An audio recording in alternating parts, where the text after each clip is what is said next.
Ah, vous voilà. Oui, et justement, je voulais vous trouver. Et pourquoi donc? Vous ne vous souvenez pas. De quoi? Mais de votre promesse, pardi. Enfin, vous savez combien c'est important pour moi. Ah, ça? Oui, ça. Vous ne semblez pas prendre vos promesses très au sérieux. Mais pas du tout. Très au sérieux, au contraire. Trop au sérieux, même, peut-être.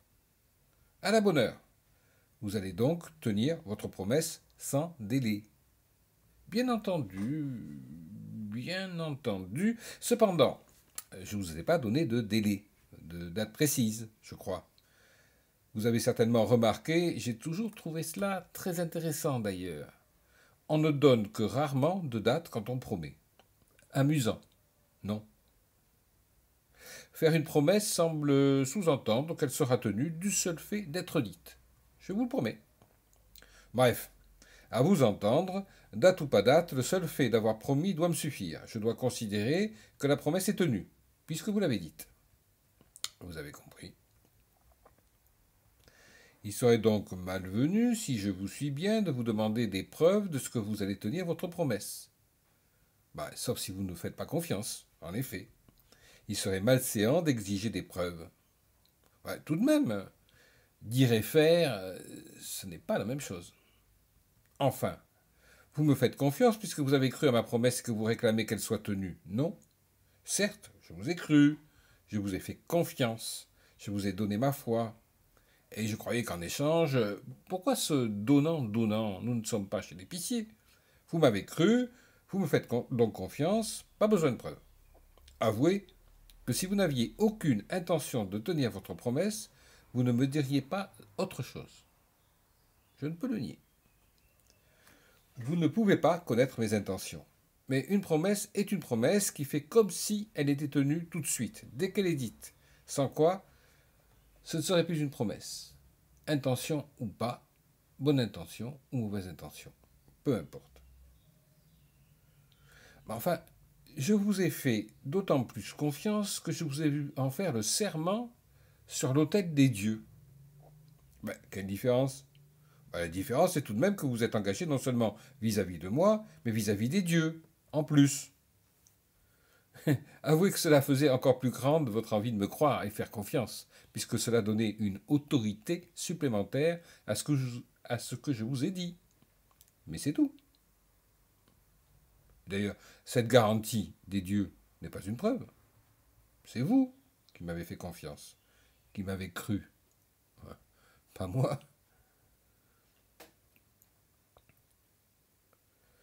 La promesse n'engagerait que celui qui la croit, si je vous comprends bien. Je n'ai pas dit ça. Tenez, mieux. Je reconnais avoir une dette envers vous. Et qui dit dette dit devoir. J'ai le devoir de tenir ma promesse. Ah, enfin. Pourtant, j'aimerais m'assurer d'une petite chose. Allons bon.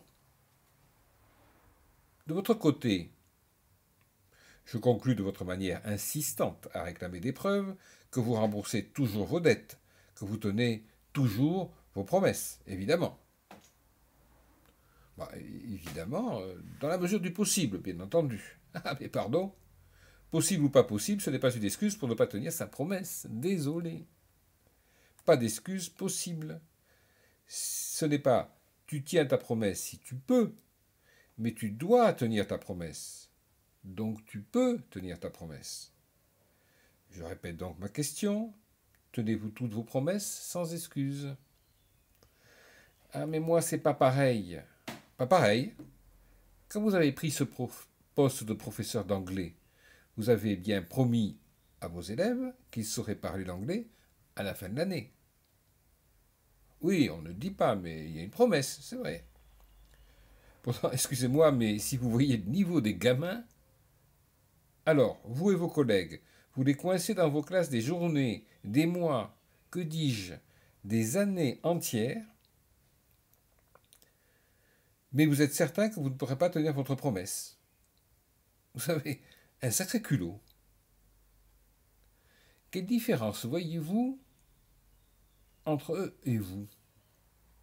Mais moi, c'est pas pareil. Il faudrait au moins qu'ils se donnent la peine de travailler. Et là, il n'y a plus personne. Impossible de leur faire faire un devoir chez eux. Alors, il ne faut pas s'étonner.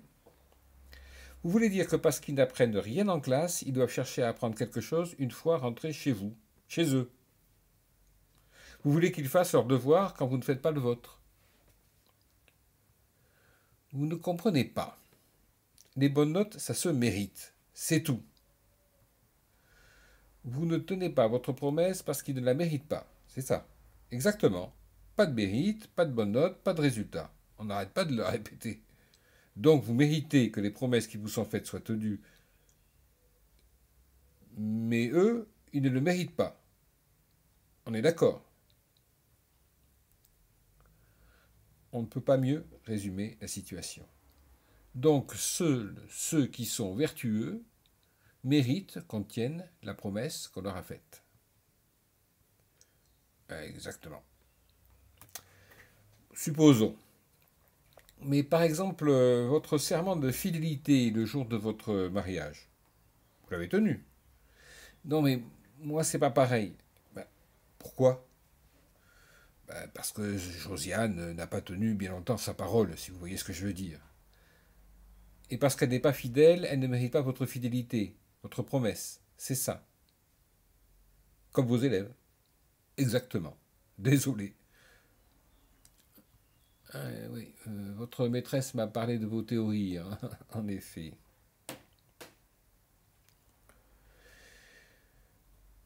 Dit comme ça, oui, les promesses, ça se mérite. Comme la confiance d'ailleurs, si vous voyez ce que je veux dire. Et si maintenant je considère que vous manquez de mérite, que vous ne méritez pas ma promesse à mon tour, que se passe-t-il? D'après vos théories, j'aurais bien tort de m'embarrasser de ce que je vous ai promis, puisque vous manquez manifestement de vertu, donc de mérite. Bon, à votre tour de trouver des excuses pour ne pas tenir votre promesse. J'applique votre théorie, c'est tout. Vous n'avez aucun mérite, donc je n'ai aucun devoir entre vous, envers vous. Si je vous suis bien, autant dire que personne ne doit croire une promesse ou tenir une promesse si elle dépend du mérite de chacun. En effet, seuls les parfaits et les irréprochables peuvent avoir des exigences, pas nous. Vu comme ça, ce n'est pas tout à fait faux.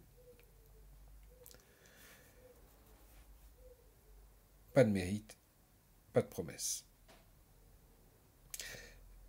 Par contre, celui qui ne tient pas sa promesse n'a aucun compte à rendre, si je comprends bien. Ce serait peut-être pour cela que les curés et autres représentants des volontés divines, pour eux, ce sont toujours nous les coupables.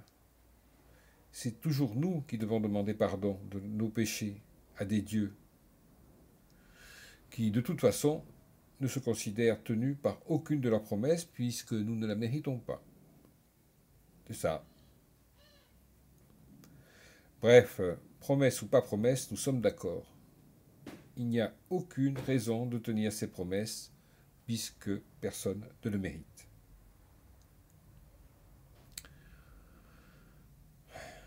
Certes.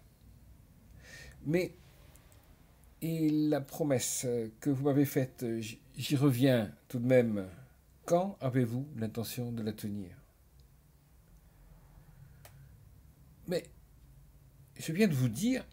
Oh, et puis, zut.